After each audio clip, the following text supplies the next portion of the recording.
यांनी जाहीर करून टाकलं की या शेतकऱ्यांना सुद्धा 2 लाख रुपयांची कर्जमाफी देण्यात येईल। याच्यावर काय दुष्काळाचं सावट आलं नव्हतं का? गेल्या वर्षीची अतिवृष्टीचा पूर याच्या वावरात गेला नाही? शेतकरी मित्रांनो, आता कर्जमाफीच्या याद्या यायला सुरुवात झाली। सहकार मंत्र्यांनी प्रायोगिक तत्वावर एक 553 शेतकऱ्यांची यादी सुद्धा जाहीर केली।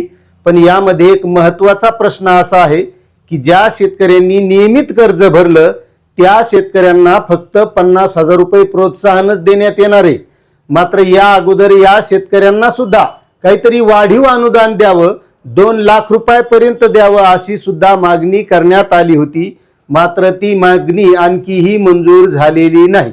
आता जसं 2019च्या शेतकऱ्यांना फक्त 50,000 रुपये देण्यात येणार होते, त्या शेतकऱ्यांना 2 लाख रुपयांची कर्जमाफी आता मिळणार आहे। नेमकं या कर्जमाफीमध्ये या शेतकऱ्यांना 2 लाख रुपये देण्याबाबत हा निर्णय कशामुळे घेण्यात आला हे सगळं शेतकऱ्यांच्या लक्षात येणं गरजेचं आहे।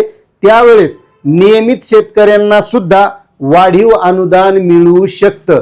आता एक लक्षात घ्या, राज्य सरकारनं 2 जून 2026 रोजी या कर्जमाफीचा शासन निर्णय काढला आणि त्यामध्ये थकीत शेतकऱ्यांना 2 लाख रुपयाचं कर्जमाफ, त्यामध्ये 2019चे पात्र शेतकरी असतील तर त्यांना फक्त 50,000 रुपयात लाभ आणि जे नियमित कर्जदार आहेत याला 50,000 रुपयाचं प्रोत्साहन अनुदान।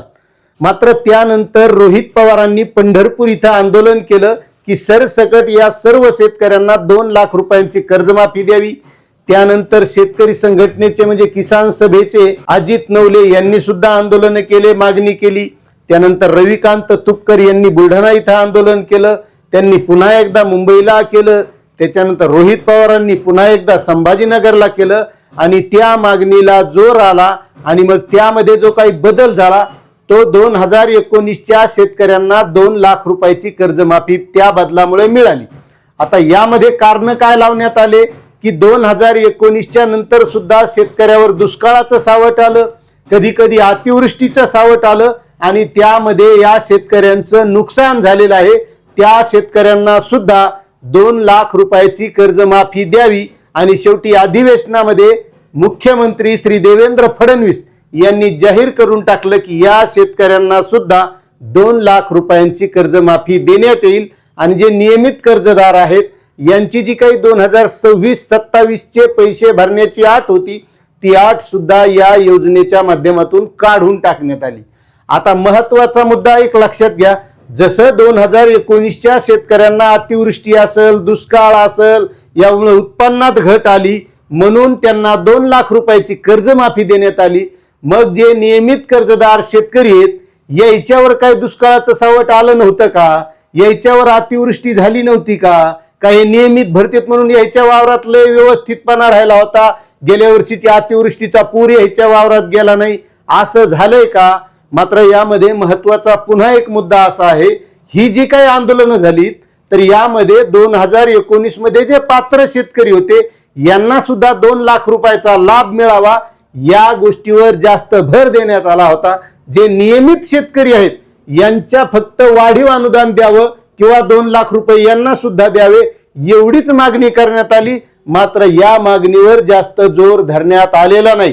त्यामुळे जे नियमित शेतकरी कर्ज भरणारे असतील त्यांनी आता या शेतकरी संघटनांच्या नेत्याच्या मागे लागण्याची गरज आहे आणि पुन्हा एकदा या नियमित शेतकऱ्यांसाठी आंदोलन उभं करून यांना सुद्धा 2 लाख नाही, कमीत कमी 1.5 लाख 1 लाख रुपये वाढीव प्रोत्साहन अनुदान देण्यात यावं अशा मागणीला जोर धरण्याची गरज आहे।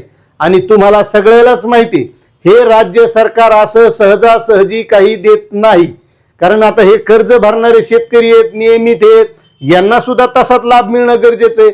समजा या शेतकऱ्यांना सुद्धा आता 2 लाख रुपयाचा लाभ दिला तर जे आता थकीत शेतकरी आहेत हेही उद्या नियमित मध्ये येतील, कारण पुढे कधी कर्जमाफी देण्याचा योग आला तर यायलाही वाटेल की नियमित वाल्यांना तेवढेच भेटतात, मग आपण नियमित राहायला काय हरकत आहे, असं होईल का नाही? मात्र जर यांनाच 50,000 रुपये अनुदान फक्त देण्यात आलं तर उद्या हे शेतकरी थकीत राहतील आणि जे थकीत होते ते तर थकीतच राहतील, कारण त्यालाही माहिती आहे थकीत राहिल्यावरच लाभ मिळतो। त्यामुळे या नियमित कर्जदार शेतकऱ्यांना सुद्धा चांगला लाभ मिळण्याची गरज आहे। त्यामुळे सर्व शेतकऱ्यांनी या नेत्याच्या पाठीमागे उभं राहण्याची गरज आहे आणि पुन्हा एकदा या शेतकऱ्यांसाठी आंदोलन करण्याची गरज आहे।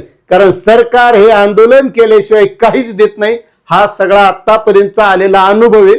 सध्याचं दिल्लीचं आंदोलन तुम्ही पहा, ज्यावेळेस हे विद्यार्थी तिथं तटून राहिले सीजेपीचे, त्यावेळेस कुठेतरी चर्चेसाठी हे सरकार तयार झाले आणि आता आज त्यावर चर्चा होणार आहे. आता त्या आंदोलनाचं जे काय होईल ते होईल, पण या कर्जमाफीमध्ये सुद्धा या नियमित शेतकऱ्यांना चांगलं प्रोत्साहन अनुदान मिळण्याची गरज आहे. यावर तुमचं काय मत आहे नक्कीच कमेंट करा. चॅनलवर नवीन असाल तर सबस्क्राईब करा आणि जास्तीत जास्त शेतकऱ्यांना माहिती शेअर करा. धन्यवाद.